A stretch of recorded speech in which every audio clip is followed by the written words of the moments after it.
Nature through lens চ্যানেলে আমি তৃপ্তি। আজ আমি আমার ছাদ বাগানের শাক সম্বন্ধে দু চার কথা বলবো।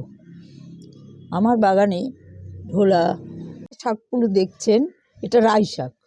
এই শাকগুলো আমি যখন বীজ ফেলি তখন মাটিটা তৈরি করতে সামান্য হাড়ের গুঁড়ো আর নিমখোল এসব মাটির সাথে একটু মিশিয়ে বীজটা আমি ফেলি।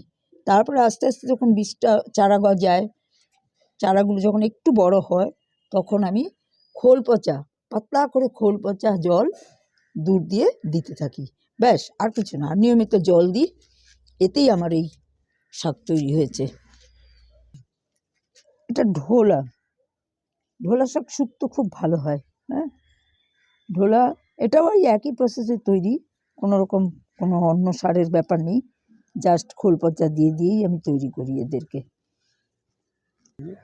আর এই বীজ কিন্তু আমি কিনি না, অনেক বছর হয়ে গেছে, আমার প্রায় 20-25 বছর হয়ে গেছে। এই একটা দুটো গাছ বার কিনেছিলাম, ওখান থেকে যে গাছটা বানিয়েছি ওখান থেকে একটা দুটো গাছ আমি রেখে দিই।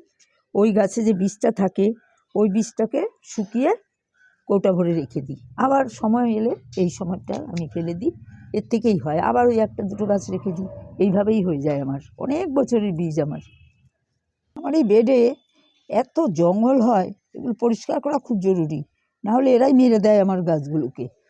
এদের না তুললে হয় না।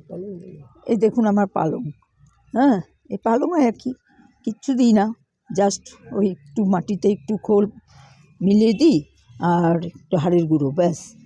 তারপরে খোল পচা দিই, 7 দিন 10 দিন পর পর একটু একটু খোল পচা দিই, নিয়মিত জল দিই, ব্যাস, আর কিছু না। এই শাক মোটামুটি আমাদের কিনতে হয় না, বাড়ির শাকই খাই আমরা সারা বছর, এই সিজনটা আর কি। খোল পচা, খোলটা পচিয়ে নিই, পচিয়ে রাখি 7-10 দিন।